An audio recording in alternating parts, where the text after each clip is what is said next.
E agora, com você, a Palavra Amiga do Bispo Macedo. Olá, meus amigos. Eu, na autoridade do nome do Senhor Jesus, na unção do Espírito Santo, abençoo você que me ouve nesse momento. Você que participa dessa programação, esteja você num presídio, num sanatório, num hospital, numa clínica, em casa, no trabalho, num automóvel, caminhão, na IUD TV, ou através da Rede Aleluia, ou da Rede Família, através da televisão, enfim, onde quer que você esteja, se você crê, então seja abençoada aí, em nome do Senhor Jesus. Quando eu falo seja abençoada, é ser curada, seja liberta, seja transformada, tenha a sua vida livre, livre para viver, livre para glorificar o nome do Senhor Jesus Cristo. Eu queria falar para vocês hoje a respeito da fé. A fé que produz benefício. A fé que traz resultados. Porque muitas pessoas têm fé, dizem que têm fé. Você não ouve ninguém dentro da igreja ou dos crentes que digam que não tem fé mais. Não é verdade? Todo mundo diz que tem fé. Mas dizer que tem fé e ter fé, há uma grande diferença. Muito grande. Sabe por quê? É a mesma coisa que a pessoa diz assim, eu creio em Deus. Entre ela crer em Deus e assumir a sua crença, existe um longo caminho a percorrer. Assim também é a fé. A fé, a verdadeira fé, a fé que produz resultados, a fé que traz Deus até nós, a fé que faz-nos ser ouvidos por Deus, é a fé que está aliada, associada com a obediência. Porque, veja, por exemplo, Abraão, que é o exemplo melhor de fé, ele obedeceu a Deus. A sua obediência provou a sua fé, mostrou a sua fé. A sua obediência mostrou o seu caráter de fé. E isso não é o que acontece normalmente por aí. Mesmo dentro das igrejas, mesmo dentro da Igreja Universal do Reino de Deus. Há muitas pessoas que sentem, entre aspas, aquela força quando estão na igreja e choram, não é? Choram ali diante do altar, pedem perdão a Deus, e, enfim, fazem juras de amor, etc. Mas quando elas estão fora da igreja, ou fora do contexto da igreja, do salão da igreja, aí elas procuram usar da força da carne, do braço, para tentar vencer. Com licença, deixa eu beber um pouquinho d'água. Então, quando elas estão dentro da igreja, é uma atitude. Quando estão fora da igreja, é outra atitude. Dentro da igreja, elas têm, supostamente, uma atitude de fé. Fora da igreja, elas não têm a mesma atitude de fé. Porque a fé, minha amiga, meu amigo, exige obediência. Não pense você que está me ouvindo nesse momento que pelo fato de você frequentar a igreja, mesmo que seja a Igreja Universal do Reino de Deus, o fato de você ser pastor, você ser obreiro, você ser pastora, você ser bispo, o fato de você ser um oficial dentro da igreja não significa dizer que você vive na fé ou pela fé. Porque viver pela fé é viver de obediência, na obediência à palavra de Deus. O que garante a nossa salvação não é dizer eu creio em Deus, ou você ir na igreja, frequentar a igreja. O que garante a salvação é a obediência à palavra de Deus. O texto que nós escolhemos hoje, lá em Hebreus capítulo 5 e versículo 8 e 9, diz assim: embora sendo filho, referindo-se a Jesus, embora sendo filho, aprendeu a obediência pelas coisas que sofreu. Quer dizer, Jesus aprendeu a obediência pelo que ele sofreu. E tendo sido aperfeiçoado,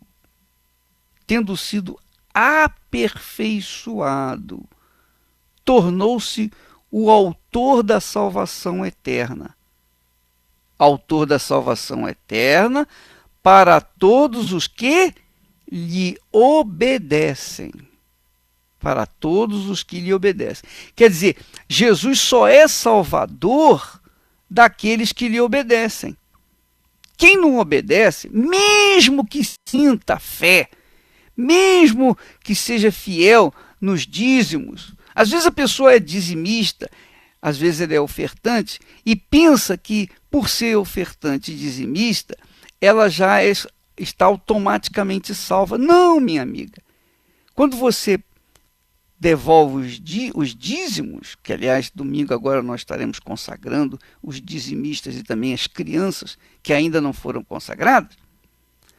Então, a pessoa às vezes pensa que pelo fato dela ser dizimista e ofertante, ela é automaticamente salva. Quer dizer, ela obedece no que diz respeito a dízimos e ofertas. Mas ela vive na patifaria. Eu pergunto, o que adianta? O que adianta? É claro que os dízimos são o princípio de um relacionamento com Deus, do início de um relacionamento com Deus. Uma pessoa, quando é dizimista, ela, cedo ou tarde, vai ter o seu encontro com Deus, se ela não teve ainda. Porque ela é fiel no dízimo. Ela colocou Deus em primeiro lugar. Então Deus, obviamente, não vai permitir que ela se vá sem antes dar uma chance para ela. Agora, o fato é que muitas pessoas insistem em viver na desobediência do lado de fora da igreja. Por exemplo, apenas a título de exemplo, quantos crentes você conhece que andam com a Bíblia debaixo do braço? Conhecem a Bíblia de capa a capa.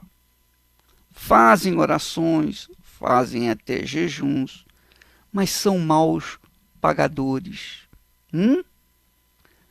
Vive em débito com outros irmãos. Mentem. Vivem uma vida de libertinagem. Vivem uma vida na promiscuidade. Veem coisas na televisão impróprias para quem é cristão, para quem é de Deus. Assistem coisas impróprias na televisão. Então essas pessoas, obviamente, não estão obedecendo ao Senhor Jesus, que elas dizem crer. Como que essas pessoas serão salvas? Se aqui está escrito que Jesus é o autor da salvação eterna de todos os que lhe obedecem. Mas quem não obedece não pode ser salvo. Porque, conforme nós trabalhamos na semana passada sobre o rico e Lázaro, nós verificamos que Lázaro morreu, foi para o céu, porque ele cria no Deus de Abraão. Ele vivia a fé no Deus de Abraão. Essa fé é que o justificou. E na hora da morte, a justiça de Deus reivindicou a alma dele. E os anjos foram lá buscá-lo. Em contrapartida, o rico, não é porque era rico que ele foi para o inferno. Não, ele foi para o inferno porque ele confiava na sua riqueza, confiava na sua força, confiava na sua reputação, confiava no seu poder. Quer dizer, ele confiava na sua própria justiça e não na justiça divina. Deixa-me beber um pouco d'água. Então, o reino de Deus é o reino de justiça. O reino do inferno é o reino da injustiça. Quem vive no reino da injustiça, quem vive a cometer adultérios, traições, quem vive no pecado, que é a injustiça, pecado é injustiça, injustiça é pecado. Então a pessoa que vive na injustiça, que vive ou vive no pecado, quando ela morre, o clamor da injustiça, que é o inferno, clama por ela. E ela obrigatoriamente tem que ir para o inferno, porque Deus não pode salvá-la. Se ela viveu a vida toda na injustiça, como que ela pode ser salva? Ela vai para o lugar onde ela sempre viveu. Agora, quando a pessoa entrega a sua vida para Jesus, começa a viver na verdade, começa a obedecer a sua palavra, então ela é justificada. Então, se a pessoa viveu, se ela estava vivendo na injustiça, no pecado, e começou a obedecer a palavra de Deus, então Jesus a justifica, Jesus apaga os seus pecados, apaga o seu passado, limpa a ficha dela. Ela torna-se uma ficha limpa diante de Deus. E ao morrer, ela vai direto para Deus. Mesmo que seja no último minuto da sua vida. Mesmo que seja no último segundo da sua vida. Se naquele momento ela se arrependeu, então ela naquele momento vai para Deus. Você se lembra que Jesus fala de uma parábola que o pai tinha 2 filhos. E chegou para um filho e disse assim: meu filho, vai trabalhar. Aí o filho, pai, eu não quero trabalhar não, reclamou, acabou indo. Reclamando, mas foi. Já falou com outro e disse assim: vai trabalhar, meu filho. Sim, senhor, meu pai. E não foi. Quer dizer, foi até solícito, mas não foi. Não fez a vontade do pai.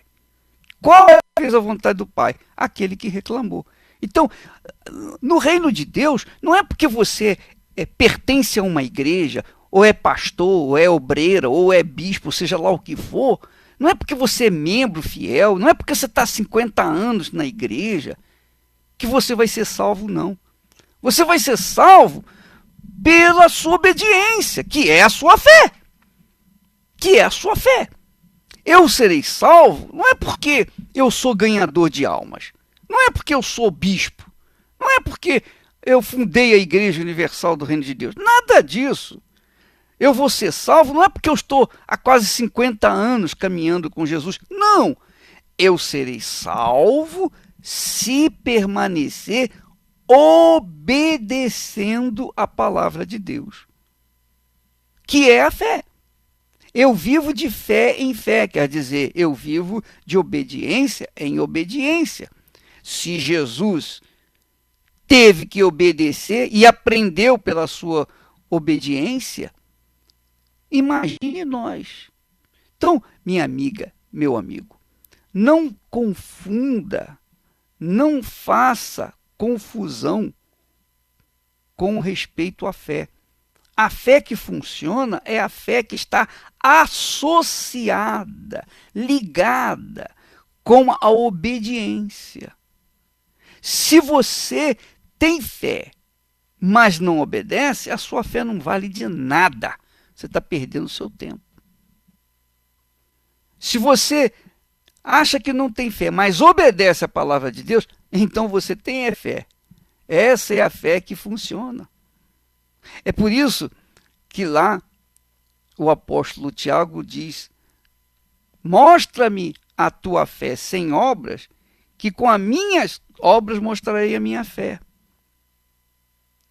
Quer dizer, e ele fala, não foi por obras que Abraão foi justificado, quer dizer, por obediência. Não foi por isso que ele foi justificado. Quer dizer, Abraão foi um obediente a Deus. É isso, era fé. Era fé. Ninguém falou de fé para Abraão. Abraão não sabia que fé é a certeza de coisas que se esperam, que pela fé nós seremos salvos, etc. Abraão não sabia disso, mas ele obedecia. O que era importante para Abraão era obedecer. Ele obedecia a palavra de Deus, ele estava manifestando uma fé que ele nem sabia que tinha. Isso é que funciona, minha amiga e meu amigo. É isso que faz acontecer o milagre. Quando nós manifestamos a fé, nós obedecemos. Quando nós obedecemos, nós manifestamos a fé. Mas obedecemos a quê? A palavra de Deus. Então, você entende agora por que muitas pessoas têm fé, mas vivem uma vida de fracasso. Vivem de fracasso em fracasso. Essa é a realidade. Porque não obedecem, são desobedientes. E quem desobedece é rebelde. E eu pergunto a você, aonde você acha que os rebeldes vão viver a eternidade? Entendeu, minha amiga, meu amigo? Então, você deve avaliar a sua vida. Você está me ouvindo nesse momento? Por exemplo, você é aquela criatura que vive na prostituição. Ninguém vê você na prostituição. Você trai o marido, trai a esposa. Você faz o que não presta. O diabo está cozinhando você em água morna. Água morna. Cedo ou tarde, tudo isso que você faz vai aparecer. E você tem visto que a sua vida é um inferno. Sabe por quê? Porque você satisfaz, você atende aos caprichos de Satanás. Você faz a vontade dele. E se você faz a vontade dele, então você é serva de quem? De Jesus? Coisa nenhuma. Quando a pessoa satisfaz ou atende à vontade do diabo, ela está se mostrando que crê no diabo. Quando ela atende, quando ela satisfaz a vontade de Deus ou atende à vontade de Deus, obedece a palavra de Deus, então ela é serva de quem? É de Deus. Então você verifique aí onde você está, se você é serva de Deus ou servo do diabo. Agora, tem uma coisa. Há muitas pessoas que recebem curas, que recebem benefícios pela fé. Mesmo assim, não são libertas, não são salvas. Mesmo assim, não serão salvas, se não começarem a obedecer.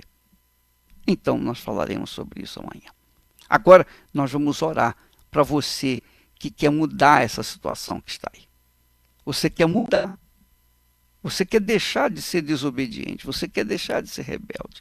Você quer deixar de fazer aquilo que você sabe que é errado, que contraria a palavra de Deus. Mas talvez você diga, bispo, eu gostaria de começar uma vida nova a partir de agora, mas o problema é que eu não consigo, eu não tenho força. Não, você tem força, você tem força, você pode, todo mundo pode, porque a vontade sua é soberana.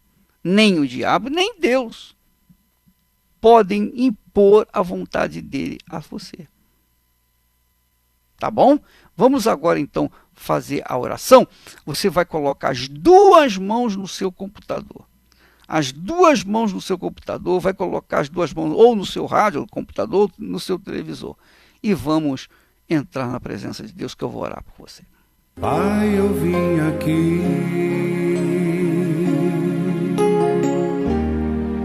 através desta oração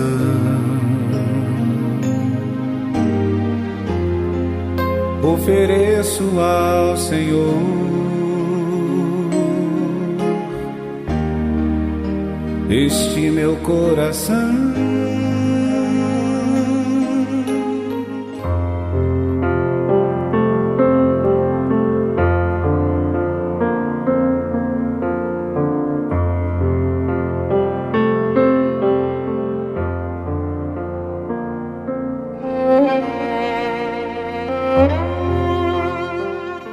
Meu Pai querido e amado, eu sei que Tu sabes quem somos nós. Ainda que os nossos pensamentos sejam profundos, estejam na maior profundidade do nosso ser, o Senhor já sabe quem somos nós. A nossa vida é como um quadro diante dos teus olhos. O passado, o presente e o futuro estão diante dos teus olhos. O Senhor conhece também as intenções do nosso coração. O Senhor sabe se o nosso coração está voltado para Ti, voltado para nós mesmos ou voltado para o inferno. O Senhor conhece isso também. Meu Pai, o Senhor vê essa criatura que me ouve e que está como um cego em tiroteio, completamente desorientada, perturbada, perdida. Mas, nesse momento, enquanto ela ouviu a Tua palavra,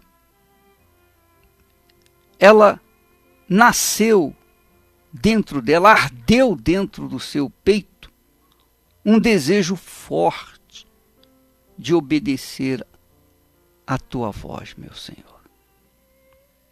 Talvez, por conta da sua debilidade, ela não saiba como.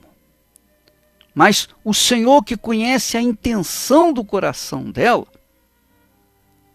o Senhor, obviamente, há de visitá-la nesse momento. Há de transformar a sua vida. Não apenas perdoando, mas libertando esse coração, arrancando do peito esse velho coração e colocando um novo coração e uma nova mente. Então, Espírito Santo, eu te peço por essa gente. Venha o Teu reino sobre ela. Venha o Teu reino sobre este povo, meu Pai. E faça-se a Tua vontade na vida dela, na vida de cada um de nós, em toda a terra. Faça-se a Tua vontade em nossas vidas, como ela é feita aí no céu. Ó poderoso de Israel, perdoa os nossos pecados, assim como nós perdoamos aos que nos ofendem. Livra-nos de todos os males, males físicos, os males espirituais. Livra-nos, ó Deus, nas tormentas da vida. Porque eu sei que o Senhor não tem prazer no nosso sofrimento, nem mesmo na morte do perverso o Senhor tem prazer. Quanto mais no sofrimento daqueles que te amam, que te buscam, que mantenham um relacionamento contigo. Ó Espírito Santo, eu te peço por esse povo. Eu te peço e imploro pelo povo que tem crido em Ti, que tem sido sincero, o povo da Igreja Universal do Reino de Deus, os meus auxiliares que nos ajudam mensalmente na manutenção dessa programação, os obreiros, as obreiras, os pastores, suas respectivas esposas, famílias, todos os membros, todos os que fazem parte dessa 13ª tribo de Israel.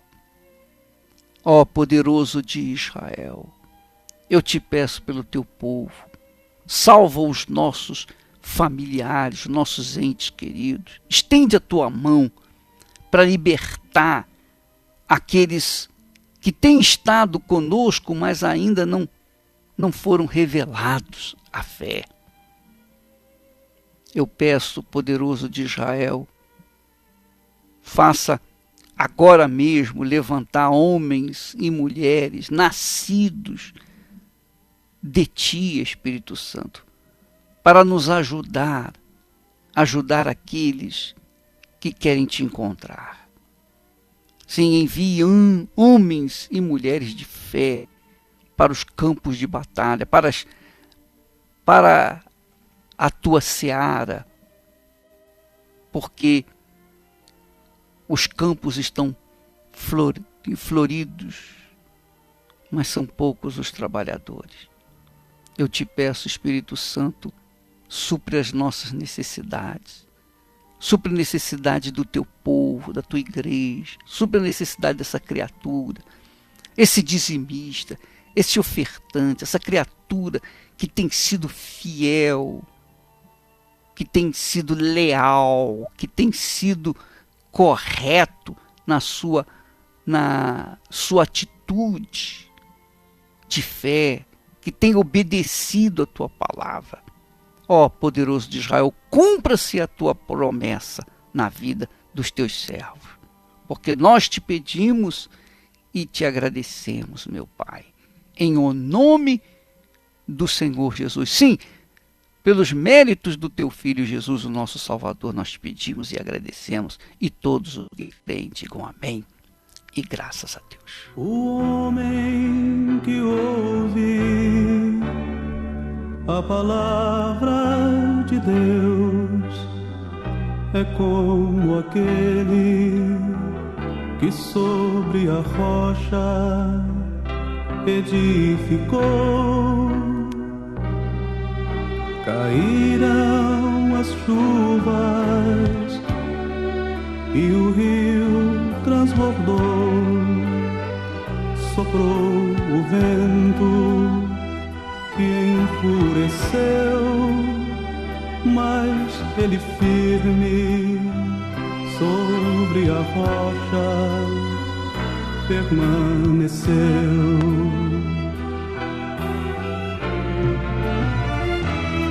E aquele que ouviu as palavras de Deus, mas não viveu, sobre areia construiu e sua vida destruiu.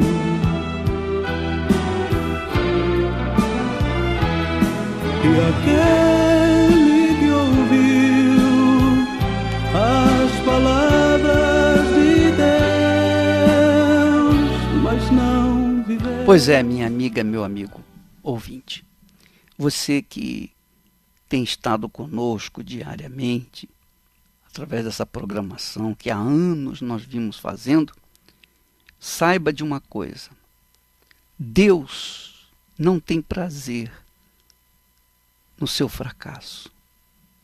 Ele não tem nada com isso, ele não é responsável pelo seu fracasso. O fracasso de cada um de nós é em razão da nossa atitude, das nossas rebeldias, das nossas desobediências.